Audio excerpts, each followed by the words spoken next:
tanah dibawa malaikat Jibril ke dunia.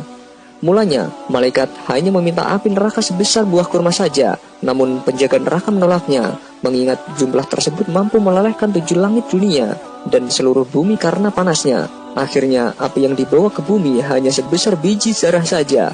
Dari Abu Hurairah radhiyallahu anhu, ia berkata bahwa Rasulullah SAW bersabda, api yang biasa kalian nyalakan merupakan sebagian dari 70 bagian panasnya neraka jahanam.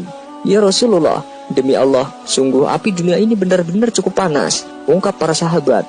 Nabi Muhammad SAW melanjutkan, tetapi sungguh api neraka jahanam 69 kali lebih panas dibandingkan api dunia, yang masing-masing bagian sama panasnya dengan api di dunia. Hadis riwayat Imam Bukhari, Imam Muslim dan Tirmidzi. Dalam sebuah cerita, dikisahkan jika Nabi Adam alaihissalam sesampainya di dunia kesulitan dalam menjalani kehidupannya. Bapak seluruh umat manusia ini terlebih dahulu harus bekerja keras. Namun, ketika sudah mendapatkan bahan makanan, bahan-bahan tersebut tidak bisa langsung dimakan layaknya di surga. Harus diolah lagi baru kemudian bisa dihidangkan. Caranya adalah memasaknya dengan api. Nabi Adam akhirnya memohon kepada Allah Subhanahu wa Ta'ala agar diberi api. Maka Allah Subhanahu wa Ta'ala mengutus malaikat Jibril agar meminta sedikit api neraka kepada malaikat Malik penjaga neraka untuk keperluan Nabi Adam alaihissalam tersebut. Wahai Jibril, berapa banyak engkau menginginkan api? Tanya malaikat Malik.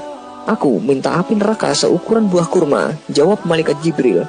Jika aku memberikan api neraka seukuran buah kurma, maka 7 langit dan seluruh bumi akan hancur meleleh karena panasnya, kata malaikat Malik. Kalau begitu, berikan aku separuh buah kurma saja, jawab malaikat Jibril. Kemudian malaikat Malik menjawab, jika aku berikan api sebesar separuh kurma, maka langit tidak akan menurunkan air hujan setetes pun, dan air di bumi akan mengering, sehingga tidak ada satupun tanaman yang bisa hidup karena panasnya.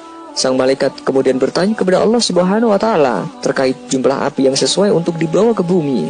Dan Allah pun berfirman, ambillah api dari neraka sebesar zarah. Malaikat Malik kemudian mengambil api neraka sebesar zarah, lalu diserahkan pada malaikat Jibril. Malaikat Jibril merasakan api yang sebesar zarah masih terlalu panas untuk Nabi Adam alaihissalam. Lalu api neraka sebesar zarah itu terpaksa didinginkan dengan mencelupkannya ke dalam sungai di surga sebanyak 70 buah sungai. Setiap satu sungai sebanyak 70 kali celupan. Setelah selesai dan dirasa tidak terlalu panas, maka malaikat Jibril membawa api neraka ke bumi. Ternyata gunung-gunung yang ada di bumi pun tak sanggup menahan panasnya api neraka yang hanya sebiji zarah tersebut. Sebelum diserahkan kepada Nabi Adam alaihissalam, api neraka itu diletakkan di atas gunung yang tinggi. Namun ketika itu api diletakkan, gunung tersebut hancur lebur sebab tidak mampu menahan panasnya api neraka yang sebesar zarah itu.